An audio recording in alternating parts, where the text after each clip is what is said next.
talk about is that you, I believe, in your position, are considered a deliberative body. A deliberative body is people who have the process of carefully thinking about, we're discussing something, we're active deciding after careful consideration. You guys don't do that.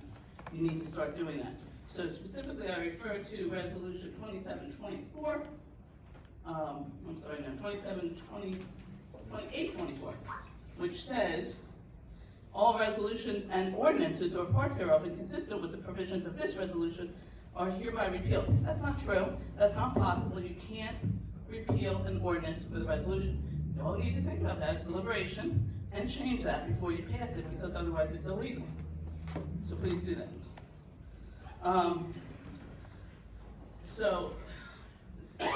Somebody else talked about how we have taxation without representation, but we have here taxation without deliberation.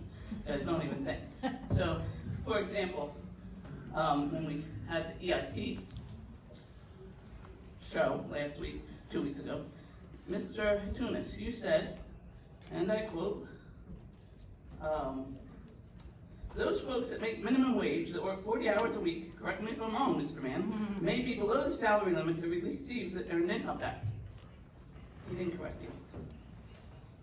And then later you said, and there's minimums. People are talking about making the minimum wage, won't be able to afford it. I recognize that before I even looked into this. This is your quote.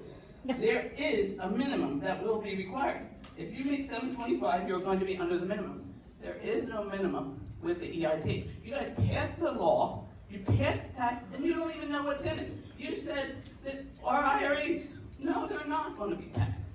You guys should really try to deliberate and think and know what you're passing before you pass it. And you're telling residents, oh, you won't have to pay. Yes, they do. The little kid that's working at McDonald's for, another week of 15, I think, for 3 hours a week, he's going to have to pay it. Everybody has to pay it if they have earned income. I guess that's it. All right, Mr. Vanta.